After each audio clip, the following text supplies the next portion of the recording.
I find it absolutely interesting, the state of the gaming industry right now.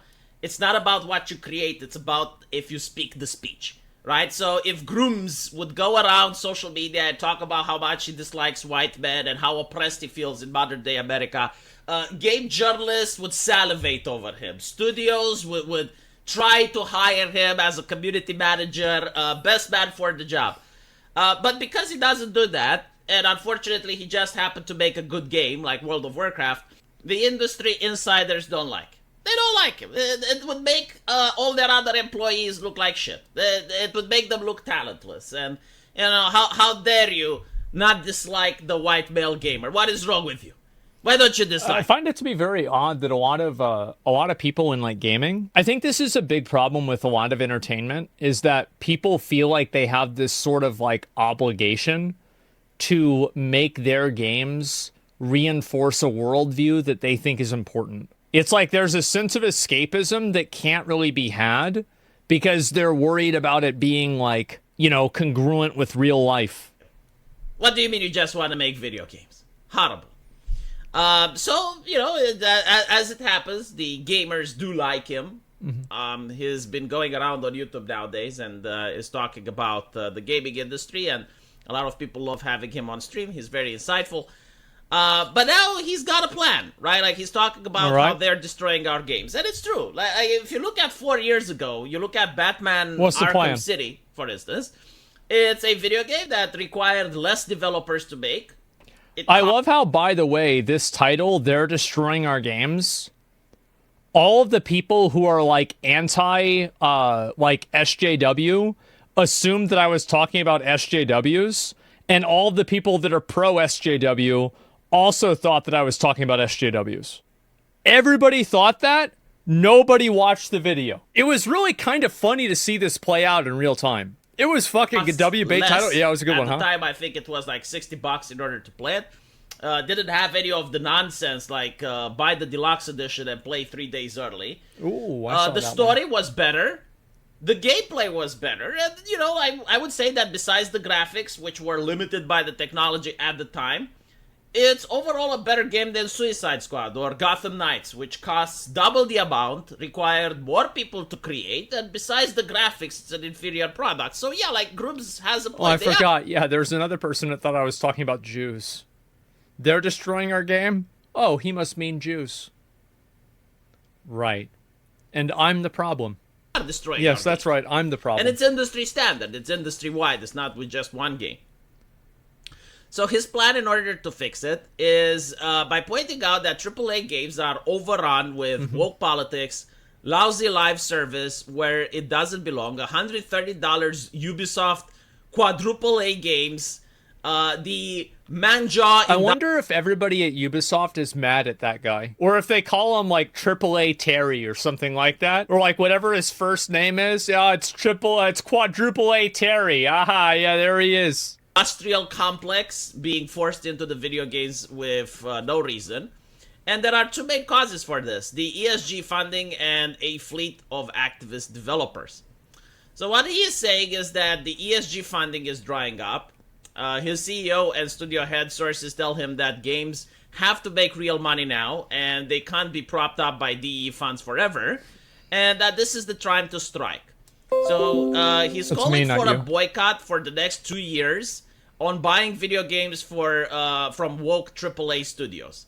And he believes... I don't think that you should boycott a game like for like an arbitrary period of time. I think that people should just reward games that are good and not buy games that are bad. The biggest problem that the gaming industry has, like the gamers have, is that people are unable to exercise restraint. Every gamer boycott is 1 3-minute cinematic from being over. You didn't believe me? Remember Diablo 4. That by doing so, it's going to cause the studios to start firing people. And in his opinion, they're going to actually fire the woke activists because the woke activists usually do not have the talent. They get into the industry through nepotism. They get into the industry through the back doors. So if we can just hold on for not buying for 2 years, a lot of these people are going to get fired. Yeah. And he compares this with Elon Musk's Twitter, where Elon Musk fired 80% of the staff, or some of them even quit without getting fired. And Twitter is I feel like having staff quit without having to fire them, that's like it's like walking around like finding, oh, it's a $20 bill on the floor. Oh, thank God. Nice. Great. functioning properly without any hurdle. It's like a gift. Yeah, So all basically, right. he is suggesting that people just play their old games on Steam. Most of us do actually have games on Steam that we've never played, so now is the time to play them. He also suggests buying AA games like Helldivers or The Coffin of Ashley. I don't know why so many people are so fixated around playing new games. Go back and play Star Fox, the original one on the Super Nintendo. Beat Andross, and then complain about there not being any games. After you do that, then I want you to beat Star Fox 64, which is way better. I bet most people haven't done that. It's such a hard game. Yeah. Go do that. Lele. So what do I think about his plan? I have never seen gamers successfully boycott a game out of a principle. But luck has there ever... No, there was the Star Wars Battlefront thing. That is the one... I think there was something that Eve pulled back and then added later. So, hey guys, it happened twice. Maybe 3 times. It can happen again. Hey. On our side, the AAA games that are coming out right now are genuinely shit. Yeah. And people just don't buy them because they're shit products. On the other hand, you actually do have AA games that are coming out. Path of Exile is one of them. Path of Exile 2. There's also Helldivers and many other interesting Path of Exile was free, by the way. titles that are coming out. So the boycott will happen by itself. I don't think that it needs any enforcement. He's totally fucking right. You don't need to have a formal boycott whenever customers expressing their tastes will do the job for you. People will boycott these games naturally by just choosing to play better and higher quality games. I think that this year has proven that. I saw when the left tries to boycott, like they boycotted the Hogwarts game, and they went out of their way to harass streamers, and they went out of their way really well. to ostracize people that were playing the game, and it just didn't work. Oh yeah. Yeah, true. Again, like when it comes to the right, I do not believe that boycotts can be successful. However, the reason why boycotts can't be successful is because the gaming audience is so broad now that they can always rely on selling to a bunch of people that have no connection to online discourse. That's the big reason. And the reason why games like Suicide Squad end up dying is because, number one, there wasn't really a big market for that type of a game to begin with. And then also, none of the marketing for the game showed the game in any sort of a positive light that was sellable. There was just literally no upsides to that. This is something that's just happening naturally. Like people are looking at Star Wars Outlaws, and they're generally not interested in it. And a culture has formed. And that's the truth. People aren't interested in Star Wars Outlaws. It has nothing to do with how attractive the character is. Like, what the fuck? Who cares? The game's $200. What are we doing talking about how hot the character is? We gonna spend $200? To mock and ridicule these games. Woke games have become toxic. Like, the brand itself has become toxic, especially with Sweet Baby. And while I also think this is true, and I think it's a bad thing. Because people have, like, the whole idea of, like, woke games, it's like poison the well to the point where now any game that has a lead character that isn't a white male, people automatically start getting paranoid about it. It's very exhausting to see this. And I'm not saying that, like, I am saying it. I think it's stupid and wrong. You should never base... It's good to be informed by the past, but you can't let that make decisions for you in the present. To get, like, 80% of the players not buying it, it is a chunk of players sufficient enough to actually cause financial damage. And again, like this just exists. It's not about groups. We'll see what happens. I'm not sure if it's large enough to really cause financial damage. I think that we'd be able to tell that after like 3 years with like more use cases. Because like if one game doesn't, like for example, Suicide Squad doesn't do well, did that happen because it's a woke game? No, it happened because it's bad. I genuinely believe that if a game comes out and it's a woke game and it's a good game, everybody's going to buy it. Nobody's going to care. Like, this is all really just noise. Like, woke content can make a good game maybe worse or better, depending on what your opinion is. But it's never going to make a bad game good. And it also won't make a good game bad. It's not about what he is saying. Like, this just happening naturally. So I do think that Grooms is just trying to accelerate this a little bit. Unfortunately, however, when it comes to firing, the people that aren't pulling their weight, I don't see this happening. Because I've noticed what is taking place in the American comic book industry. And instead of firing the people that are the activists, they actually fired the muscle. They actually fired the competent writers. Well, that's something that works itself out. See, this is the best thing about a free market, is that these things correct themselves.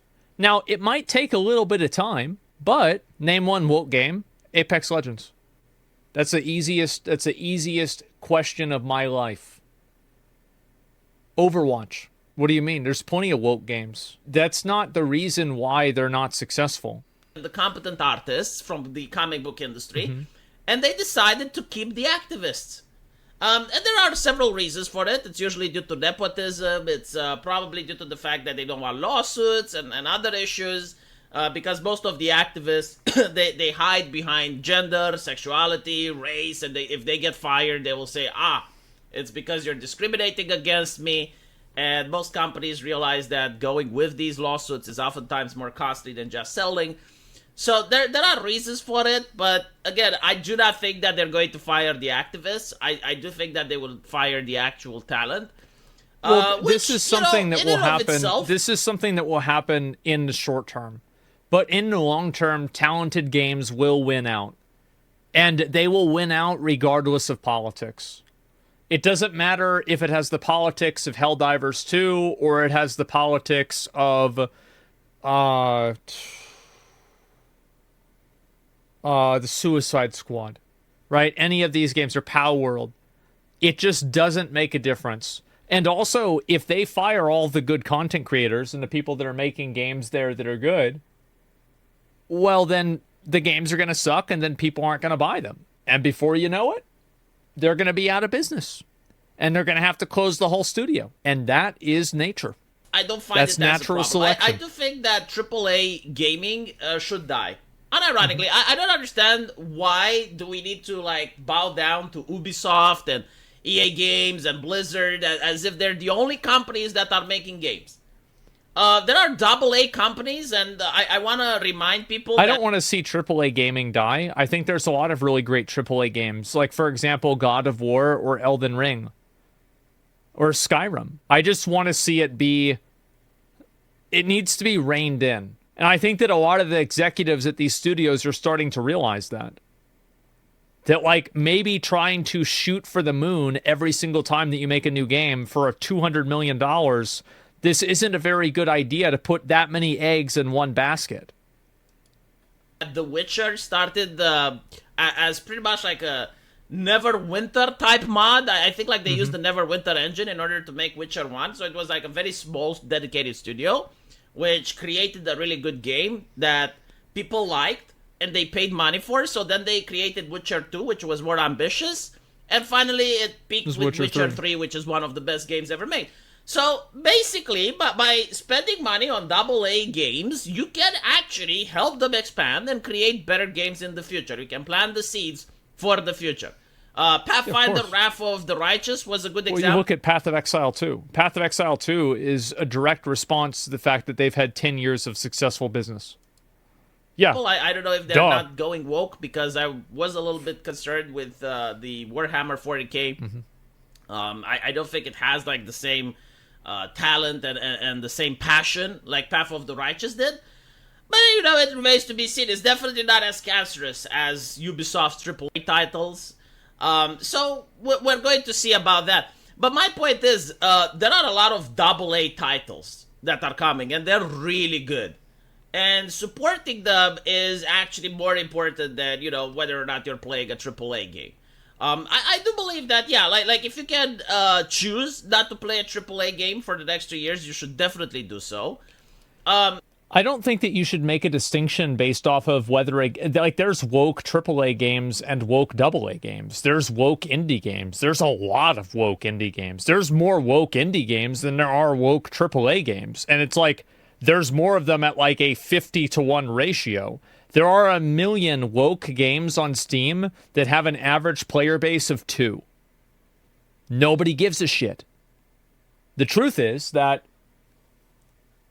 I think the big problem is that gamers are too susceptible to hype and FOMO. And so because of hype, they pre-order. And also because of FOMO, they pre-order. They want to make sure that they're there playing the game on day one, just like their favorite streamer is. That's what's really holding gaming back. It's the fact that so many of these people feel like they have to play and buy these games as soon as possible. And that urgency causes people to make purchases without understanding what the game is. That's the issue, and streamers don't help. I personally hate whenever streamers get access to games early, but I will tell you that giving access to a game early is actually a very consumer beneficial thing in some ways. Because if a streamer is getting access early, then you can see that game and make a decision on that game before it actually comes out. However, what you should definitely also do is to buy AA games. Like if there's a AA game that you enjoy, if you like, give them your support. And most importantly, use word of mouth in order to promote them. Because the game journalists are not promoting AA games. So if you're an indie developer, it is very difficult. I think that some of them do promote indie and like smaller games. I think that there is a big problem right now with like games journalism. And I think the big problem is the fact that it's not well monetizable because of just like the nature of text media and the fact that people don't really care about text media as much. And also that almost every single website doesn't have a good reputation. Like at the beginning of this, I was even thinking to myself, like, what would it be like if I started my own games journalism website, right? Like just a straight up like website where people can post articles about games and talk about them. Like, could I do that? Would that be a good idea? And I don't really think I don't know if I have enough skills or like knowledge or time to do that. But I think that that's also a huge issue. Because like there's never a place that people can go to like even this happens with YouTube as well, right? Like people say that other YouTube content creators are biased or they don't know what they're talking about. I think that the problem is fundamentally that it's the idea that the reviewers have an elevated opinion beyond what an average person can see. So I think that if you want to have a gaming news platform, you need to provide like an open forum for people to discuss articles and for people to discuss ideas in the articles. Because that's really what the weakness is. The weakness is that people don't want to hear, oh, wow, this random guy has his article published. It's like, what the fuck does this person know? Like, why should I trust what their opinion is? Like Reddit? Yeah. I don't know exactly how to do that. But I think that the next version of like the way people consume news will be much more democratic. And I don't know exactly what that looks like yet, but whoever does is going to make a lot of money. To get your game across, to even make people aware that your game exists. Because I actually think, again, sorry, I hate to do this and pause right after it again, but like I really think that like text media actually has a huge place in like the online like space. But the problem is that nobody knows how to use text media in a way that resonates with anyone. Yeah, AI journalism? No, I don't think that's not what it is.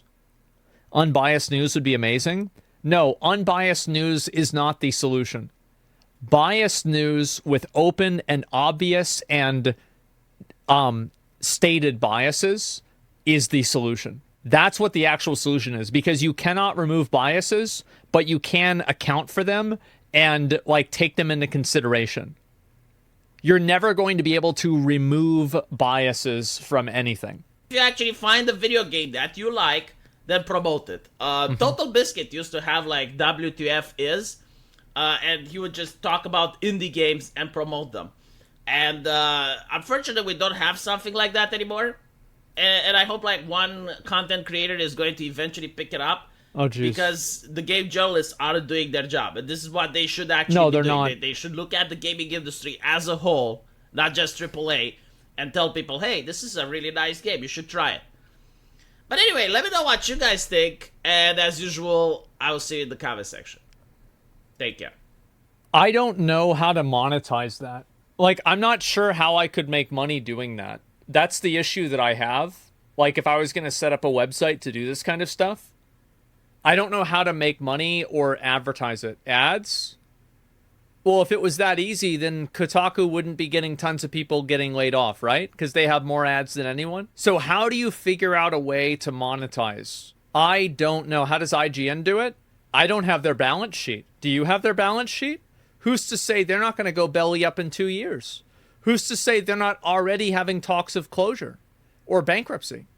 Sponsors? No, but then that hurts the integrity of the product. Then that's directly antithetical to what the product would be. If there are sponsors that are sponsoring the website, then people would be, I don't know. And I wouldn't need to make money off of the site. I would just need to be able to break even with it. I genuinely don't know how you could monetize something like this.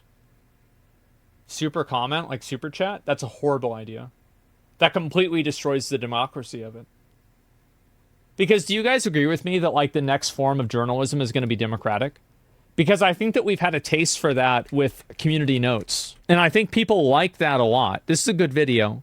But now I'm thinking about this myself. I don't know.